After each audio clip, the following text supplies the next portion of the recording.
antes da gravação deste maravilhoso conteúdo diagonal, uma vez que a horizontalidade fica para depois e a verticalidade é uma ambição assintótica. Nós, quer na vida, quer nas redes sociais, não alcançamos essa magna verdade vertical. Somos bichos carcomidos pela ansiedade, pela angústia. Essa angústia que nos transforma em quase mudo. Eis o reflexo que o espelho nos devolve para nosso gáudio, pois temos um bufão a remoer-nos as tripas. Estava a dar-me conta, antes da gravação deste podcast, da dificuldade de pronunciar com uma dicção atlética a palavra one. E em qualquer uma das línguas o traquejo foge-nos para o orgasmo. Mas se o orgasmo é posto por extenso, não é de sexo que falamos, mas da inaptidão em alcançá-lo.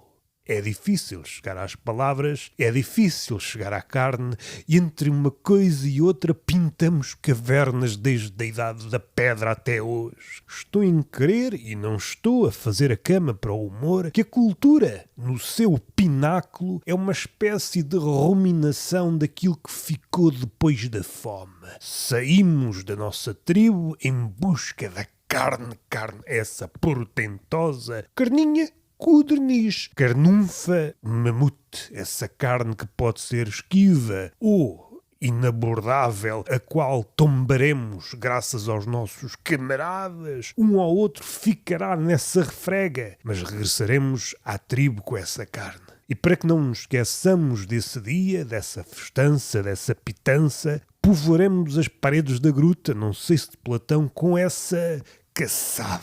E a cultura nasce aí. Em falta de memória, o arquivo. E como nós não temos alma de arquivista, nasceu a arte, nasceu a cultura, e o passado, quando passado de boca em boca, de língua em língua, de corpo para corpo, transforma-se em algo vivo. Ressuscitamos sem alarde Lázaros e Marias mais virgens ou não, e tudo ganha uma vivacidade tremenda. Não sei se estamos à beira de entrar de novo na gruta ou de sair dela. Não acho que haja vontade, nem sequer forma de sair dela. À porta dessa gruta encontra-se outra gruta e assim até o infinito. Perdoem-me Platão e os seus seguidores, esse séquito de exegetas interpretadores à queima-roupa. Não saímos de lado nenhum, resta-nos pintar essas paredes, palpáveis ou não, com as nossas caçadas, realizáveis ou não. E aí entra a imaginação que nos transforma, que nos dá corpanzil de caçador. Quando eu alço o braço, estou a lançar uma seta rumo a essa besta imaginária. Cada palavra é uma seta que eu tiro desta aljava interminável. Pelo menos até a morte chegar. E tudo isto é uma introdução. Quero falar-vos de Moisés em médias res ou coisa que o valha, uma vez que eu não faço tensões de seguir a história tal como ela é contada na Bíblia. Moisés, tal como muitos eleitos ou profetas, não acha graça às palavras de Deus. Não contes comigo, não sou o gajo. Em comparação a quando do profeta Jonas, Deus está mais calejado, mais paciente. Deus do Antigo Testamento não tem paciência nenhuma, rapidamente perde as estribeiras. Moisés, não pai, não sou o gajo tu pensas que eu sou... Não pá, eu sou um pastor. De facto, Moisés, que tinha sido criado pela filha do faraó, que foi encontrado num cesto revestido, impermeabilizado. Esta palavra é tão difícil de dizer quando bêbado. Felizmente sou uma pessoa sóbria nos dias de gravação. O cesto foi calafetado com betume, é assim que está na Bíblia. Há uma escrava da filha do faraó, olha, um puto hebraico, e diz à filha do faraó, que bonito. E a filha do faraó quer ficar com ele, mas cuidas dele até ele ser velho. Este gajo é tão bonito que criança, mas cuida dele. Ou seja, a filha do faraó é uma influencer. O gajo cresce, um dia passa-se porque vê um camarada israelita a levar no focinho, pega-no, dá umas 3 chapadas no capataz e mata-o e enterra-o e pensa que não foi visto. Mas o patronato, o opressor, tem olhos em todo o lado e deram com ele e ele teve de fugir. avançando na história, saltando capítulos, como acontece na Bíblia. Às vezes estou num lado e de repente, ui, onde é que os gajos estão? A personagem X está a caminho de Y. No capítulo seguinte, ainda se encontra lá mais para trás. Há aqui qualquer coisa género Agostina Bessa Luís. Agostina Bessa Luís é que num capítulo punha uma personagem e a seguir já tinha outro nome, porque o que interessa é um elan, não é um nome. Dessa forma há uma espécie de contraponto na Bíblia. Certos capítulos são inventários de família. Este vem daqui, vem de além, é mãe, o pai viveu não sei quantos anos e, como diz a tradução do Frederico Lourenço, expirou a tal anos. Os gajos vivem muitos anos, Noé 600 e tal, Adão 900 e tal, geração após geração vão vivendo cada vez menos. E isto não sei se me entristece. O primeiro coveiro, a primeira funerária, estava lixada. Estes gajos vivem centenas e centenas de anos. A primeira funerária, certamente não foi o primeiro negócio que acudiu à memória, porque se Adão morreu com 900 anos, dos netos, o caraças, vai enterrar o primordial, o homem primordial. Mas, algures, se calhar vamos criar aqui uma funerária e todos os gajos vivem 600 anos, 500, 400. É complicado. A funerária, durante muito tempo, no Antigo Testamento, tinha de ser um part-time, não dava mais. A partir do momento que eles começaram a diminuir na esperança média de vida, não sei se depois das pragas, eu acho que esse é o subtexto das pragas. É Deus a pensar, estes gajos afinal vivem muito tempo. Pensei no dilúvio, mas devia ter criado aqui uma espécie de doença que encurtasse, se calhar estava nas rãs, nos gafanhotos, nessa malta toda. Praga após praga, uma coisa é certa, animais nunca mais acaba. Há uma praga para matar todos os animais. E depois granizo para matar os animais. Mas os gajos não estavam todos mortos na praga anterior? Só se vieram animais de outros lados. Enquanto animal, há pasto. Eu compreendo. Se eu for necrófago, pensando novamente em Moisés, sai desse cambalacho, torna-se pastor, está com as suas ovelhas, há uma sarça, um arbusto que fala com ele. Moisés, Moisés, isto no deserto. Um gajo sozinho, amargurado, a pensar na vida, porra, eu estava ali, vai, não vai, para ser o próximo faraó, comete essa loucura, mata o outro gajo. O gajo foi despromovido na carreira, alto lá com ele, não é? Começa a ouvir uma sarça e o gajo dá 3 ou 4 voltas ao arbusto. Não, isto é para aqui um anão. Ou então é bebedeira, ou então é o calor às 3 coisas, é uma insolação. E a sarça começa a desbobinar, até que começa a falar numa linguagem circular. Quem és? E a sarça, sou o que sou. E vai lá que ele diz que é Deus. Um gajo normal, como eu já disse no túnel de vento, quando se expressa por linguagem circular, eu, enquanto cidadão deste mundo e, em princípio, residente em Portugal, se dissesse eu sou quem sou, dir-me-iam, rapaz, não estás em condições, vai para casa, amanhã logo vens trabalhar se estiveres em condições. Agora, quando é um arbusto a fazer passar-se por Deus, já pode ser, é uma inspiração ígnea. Não vamos detalhar, havemos, se houver vontade. O que me interessa é, vamos transportar a cena das pragas, a vara ou o cajado. Isto é uma vara mágica, faz este truque, faz assim, Deus. Peço desculpa pela blasfémia, disse a Moisés. Isto é uma vara, mas joga lá a vara ao chão. Vês, transforma-se numa cobra. Isto vai impressionar os gajos. O gajo faz isso e o gajo não quer, como eu há pouco estava a dizer, não estava certo. Até que Deus se passa, está bem, vai o teu irmão, caralho. Vai o teu irmão contigo, caralho. Já não se sabe quem conduz o povo israelita, se é o irmão de Moisés, se é o Moisés, parece que é o gajo, e às tantas a meio também aparece uma espécie de secretário do irmão, aparece do nada, e assim se criam hierarquias. Até no deserto, vejam bem, um gajo vai para o deserto espairecer, praticar o desapego à antiga, e quando damos conta, há hierarquias na mesma. Mas voltando às pragas de gafanhotos, pragas de sangue, eu só quero expressar a minha alegria em relação a uma coisa. Em relação ao orçamento de Deus. Orçamento para transformar o rio em rio de sangue, morrem os peixes todos. Do ponto de vista do peixe, o último peixe a morrer deve ter pensado, o que é que se passa aqui? Inventaram o capitalismo, começa a ver os peixes todos a morrer. Os mágicos, os feiticeiros do faraó fazem, vão replicam isso como se a uma mortandade um gajo pudesse somar outra mortandade, o que também mais à frente ainda fica mais explícito o absurdo. O Moisés dá início à praga das rãs, e foi assim que nasceu a cozinha francesa, há rãs em todo lado. Isto é muito bonito, mas é num filme de autor. fedor. Agora, na nossa vida, no Egito, um gajo que não fosse francês não sabia o que é que havia de fazer às rãs. Mais tarde foi a praga dos mosquitos. Se a coisa tivesse vindo ao mesmo tempo, uma tinha eliminado a outra. Só que assim que acaba a praga é tipo temporadas, as pragas. Assim que acaba, pronto, acabaram-se as rãs morrem, aquilo é um fedor. Imagina as senhoras da limpeza no Egito, as chamadas escravas, naquela altura, pasadas e pasadas de rãs. Se houvesse, eu sei que é anacrónico, caminhões do lixo, apinhadinhos de rãs no aterro, montanhas e montanhas, um gajo que chegasse ali vindo do outro lado, epá, o que é que aconteceu aqui? Temos rãs com fartura. Envolvidos não sei quantos milhares de anos no BBC Vida Selvagem, as rãs estão a acabar. Telefona para Deus, manda-me uma praga que é como quem diz, manda-me uma quantidade que mandaste para o Egito, mas espalhada pelo mundo. E ele, não, assim não quero, tu não estás a perceber. E o que é que os feiticeiros do Egito fizeram? Replicaram a praga. Vamos supor que realmente tinham poderes e não são mágicos, não são o David Copperfield, viveiros de rãs, como tinham viveiros de outras coisas, preparados para a possibilidade de aparecer um tipo mensageiro de Deus com estas manhas. Supondo que o fizessem, Moisés dá início à praga das rãs. Os feiticeiros do faraó fazem exatamente a mesma coisa. Não sei o que é que querem provar. Ele faz-te uma coisa que fode o povo. Nós fazemos igual só para veres que o poder do Deus dele não é assim tão grande. Isto acontece.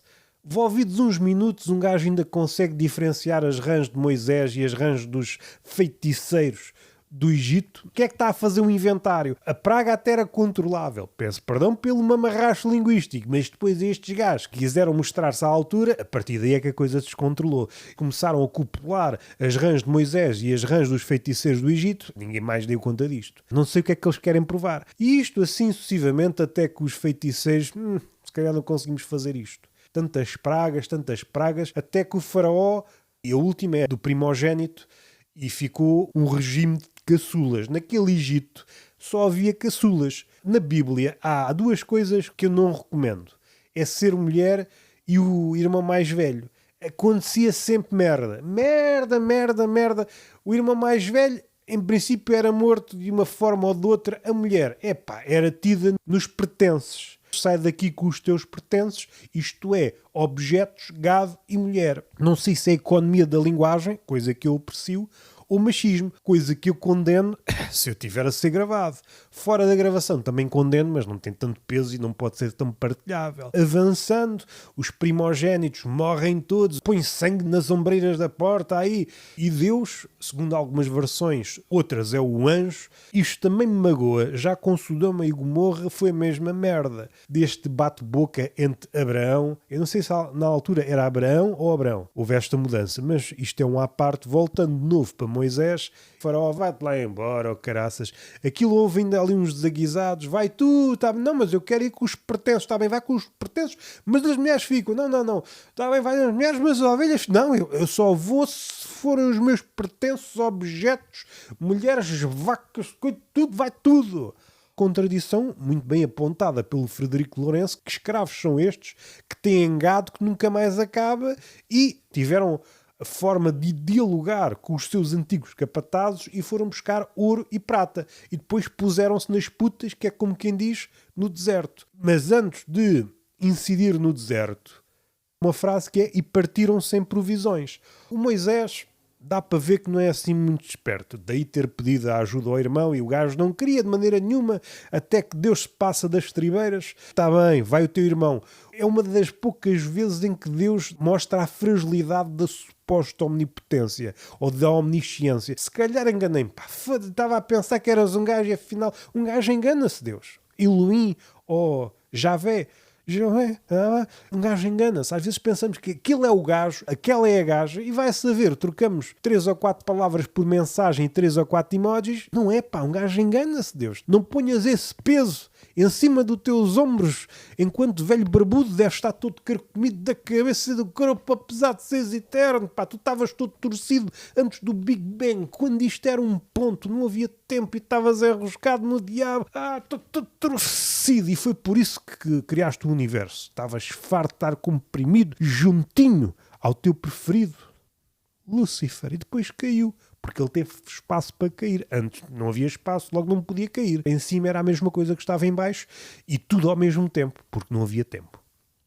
Esquecendo este à parte de física e cosmologia e teologia, já agora faço este reparo, um conselheiro do Trump que supostamente dá conselhos, se bem que nos Estados Unidos as coisas, apesar de literais, não podem ser tomadas à letra, aconselhou o novo Papa para ter cautela para falar de teologia. Se pudesse, não falava de teologia.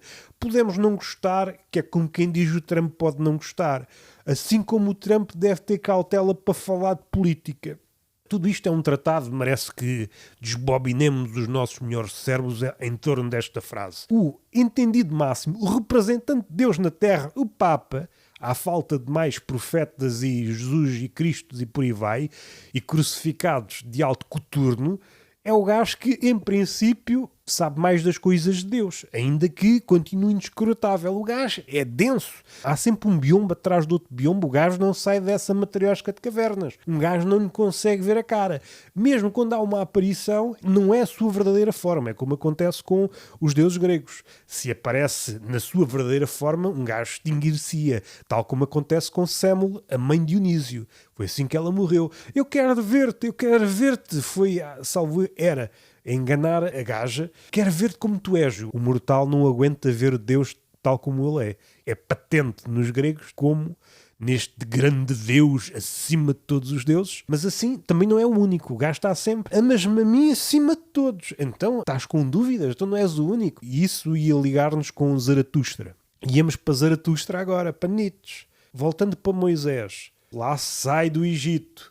Aquele momento em que bate com a vara e as águas separam-se e Moisés, sem saber, cria o primeiro oceanário. Em princípio, houve um gajo naquele séquito, daquela carrada de pessoas, eu nem digo o número porque consoante as versões vai dos, sei lá, dos não sei quantas centenas de milhares, não vale a pena precisar, ninguém recenseou essas pessoas a quando a travessia e após, não houve assim um serviço de fronteiras que contasse as cabeças. E naquele momento, provavelmente, alguém descobriu a vocação de biólogo marinho e assim nasceu a biologia marinha.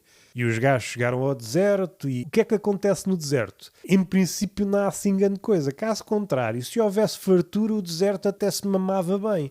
Se estivesse com ar-condicionado, comida com fartura, um gajo até se esquecia. É isso que um camelo tem na cabeça. Mentaliza-te. Mindset de camelo.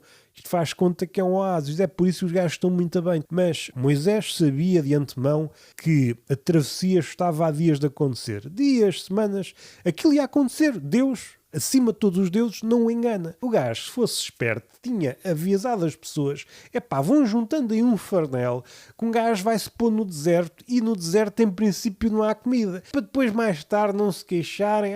Não sei o quê, não há comida e o caraças. E o gado, não vamos matar o gado. Não, o gado é para Deus. É sacrificá-lo para Deus. Não comemos. Ok.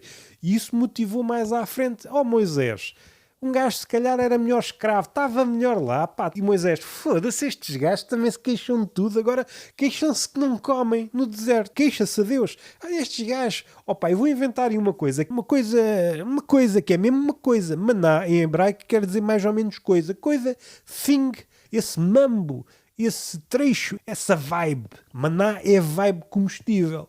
Não acho que a vibe seja apetitosa e eu também não tenho um palato treinado para essas abstrações.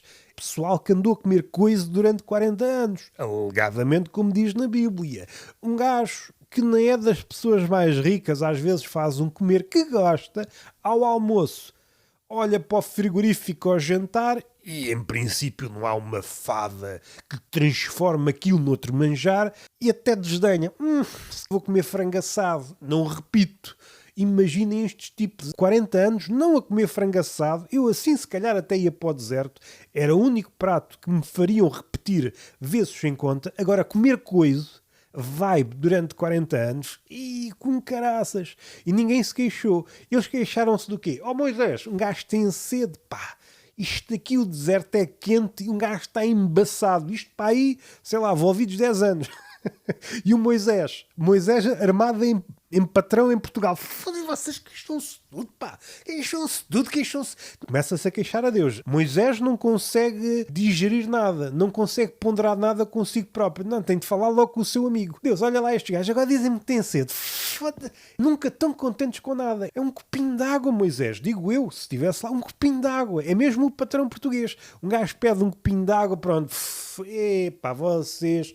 Parece um Montenegro, não é? O Moisés parece um Montenegro. Lá estão estes gajos com os direitos. Vêm para o deserto, espaço com fartura, a comida chega a horas certas, é coisa, antes coisa que nada. Estou embuchado, saliva, aproveita a saliva do outro, não come há 15 dias, pá. Beberica a saliva do outro e assim de boca em boca até estarmos todos saciados. Essa sede é uma abstração, pá. Na minha cabeça estamos no oásis. Mas esta com sede e lá se queixa a Deus, faz assim, estás a ver esse pau que eu te dei? Isto não é só para se transformar em cobra. Vais ali, bates naquela pedra, dás-lhe assim uma cachaçada na cabeça, começa a jorrar água. E o pessoal fica contente. E os gajos estavam sempre a dizer, porra, se é para isto, mais vale ficar no Egito. Para isso tinha morrido com a barriga cheia. Os gajos realmente tinham razão. E sempre que se queixavam, Moisés, porra, estes gajos têm tudo. Só faltou dizer, o deserto nunca teve melhor. Vocês estão felizes, vocês é que não sabem. Já estavam a ponderar a situação anterior. Epá, não estávamos melhor a levar no lombo, a gritar, a trabalhar de sala a sala. Ao menos estávamos a construir coisas, se calhar estávamos a contribuir para a pirâmide. Aqui estamos a construir alguma coisa. Tanto gado não podemos, é para o outro teu amigo. Todo o gado é para o teu amigo. Nós comemos o coiso. Há 40 anos comemos coiso. Epá, pedimos uma aguinha. Faz uns cabés. Temos o futuro, vamos ser o povo escolhido. Epá, acumulou muita raiva. Este foi o Ninguém e 100 Mil.